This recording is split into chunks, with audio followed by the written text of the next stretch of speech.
Nous sommes en 2002 lorsque Giugiaro nous dévoile le prototype Brera. Prototype qui remporte alors pas moins de 5 titres de beauté à l'échelle internationale.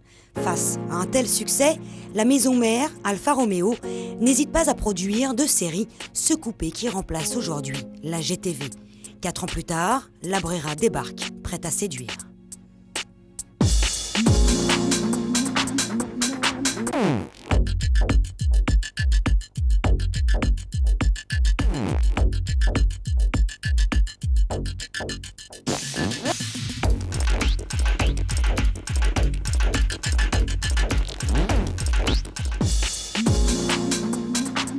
Son principal atout, sa beauté universelle. L'Alfa Romeo Brera séduit quiconque la croise, attire le regard et fixe l'attention.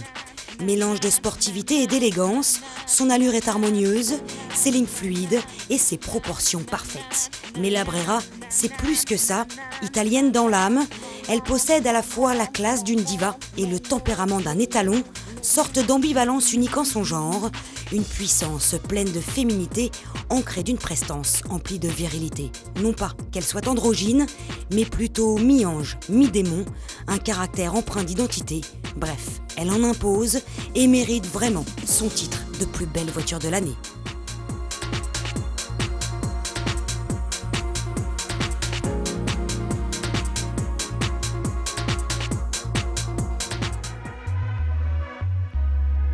L'intérieur, lui, n'a rien à voir avec celui du concept car. En revanche, la finition est en nette amélioration par rapport à celle du GTV. Cet habitacle est conçu avant tout et pour tout autour du conducteur. Les inserts en aluminium du plus bel effet sied parfaitement à l'ambiance sportive qui règne à bord. La signature Alfa est omniprésente et même si l'ergonomie n'est pas parfaite, on se sent bien dans cette atmosphère made in Italy.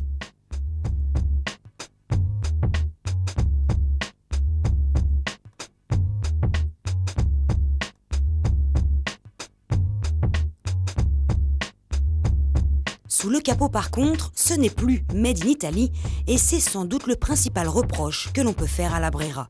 Le V6 3 litres 2 de 260 chevaux est en effet signé GM ou plutôt Holden et non plus Alfa. Fini les superbes chromes et place au plastique inesthétique et dès que l'on tourne la clé, l'âme Alfa Romeo n'est plus là, la sonorité est bien triste.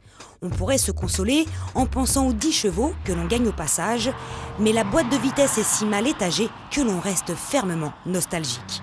Ce moteur est malgré tout performant, c'est sa linéarité qui déçoit, résultat de la course aux normes anti-pollution.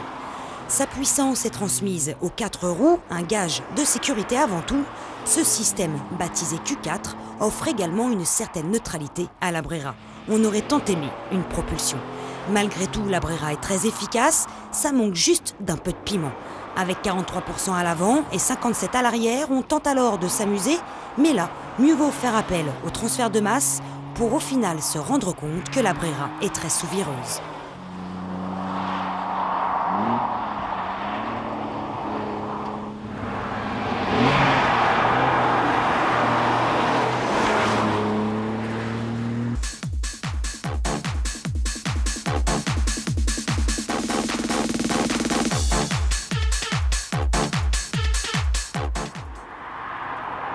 On l'a dit, cette belle italienne manque un peu de piment, mais elle ne manque pas pour autant de qualité. Elle dispose d'un ESP 100% déconnectable, un point fort, d'un autobloquant Torsen, autre point fort, d'une direction précise et de freins efficaces. Son amortissement limite la prise de roulis et ses performances sont très honorables pour ses 1,7 tonnes.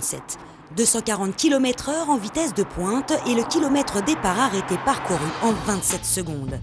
Efficace, performante, belle, cette Brera a tout pour plaire, sauf peut-être du charme.